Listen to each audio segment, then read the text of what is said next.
SEOUL, falter and South Korea US and South Korean officials are hoping the suspension of a major joint military exercise helps advance nuclear negotiations with North Korea. It's a bold gamble that could trigger a serious security crisis if the talks falter and the allies are forced to resume the drills, infuriating North Korea, analysts say. The cancellation, abruptly decided by President Donald Trump at his summit last week with North Korean leader Kim Jong-un, was formally announced by the Pentagon on Monday. South Korea's defense ministry simultaneously confirmed the suspension of the Ulchi Freedom Guardian exercises, consisting largely of computer-simulated war games. In announcing his decision, Trump said suspending the provocative games would save us a tremendous amount of money.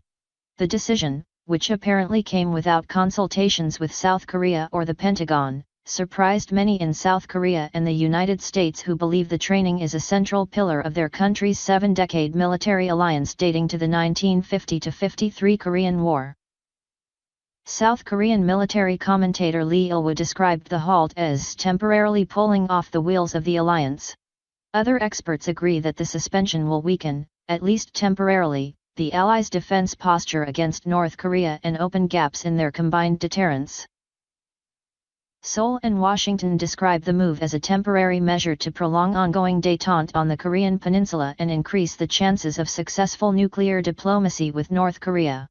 But if North Korea doesn't reciprocate by taking serious steps toward denuclearization, the Allies would be compelled to resume the drills, and that would certainly draw a furious response from North Korea, which views the exercises as rehearsals for an invasion, experts say.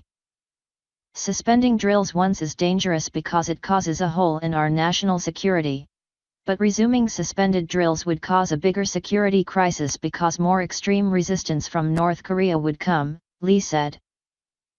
The Summer Ulchi exercise is one of 3 major annual joint exercises that the two countries have staged for decades to hone their ability to cope with potential conflicts with North Korea. The other 2 drills are held in the spring, one computer-simulated and the other a field exercise. South Korea and the United States have always said the drills are purely defensive. But they have been a major source of tensions on the peninsula, with North Korea putting its 1.1 million-member military on alert and staging its own weapons tests and military training in response.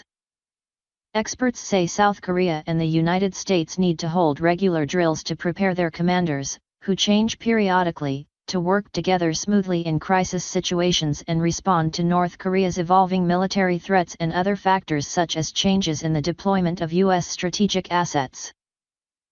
It's hard to deny that the security gap problem would exist and the Allies must be prepared to snap the drills back on if the North doesn't make genuine steps toward denuclearization, said Yeol-soo Kim, a senior analyst from South Korea's Korea Institute for Military Affairs.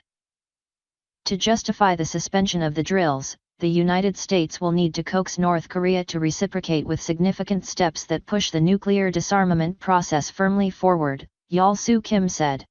Such actions could include agreements on a disarmament timetable, verification methods, and giving up a certain number of nuclear weapons and long-range missile equipment, Kim said.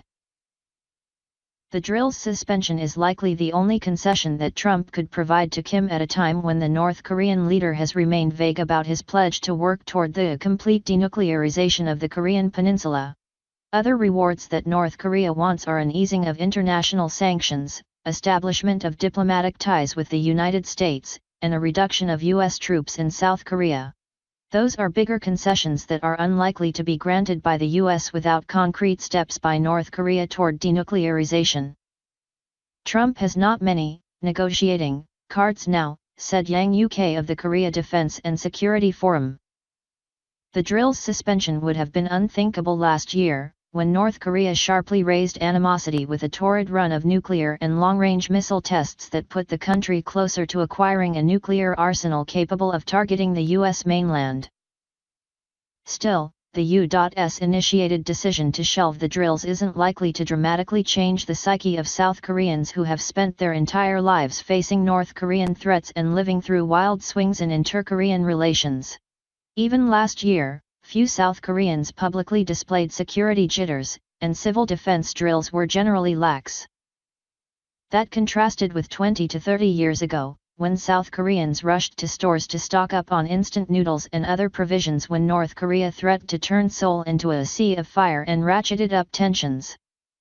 It's not the first time that the US and South Korea have halted military drills in an attempt to ease tensions with North Korea and persuade it to give up its nuclear weapons. Near the start of the North Korean nuclear crisis in the early 1990s, the Allies called off their largest springtime drills, called Team Spirit, after which North Korea froze its nuclear facilities under a now-collapsed disarmament deal. Those exercises have never resumed.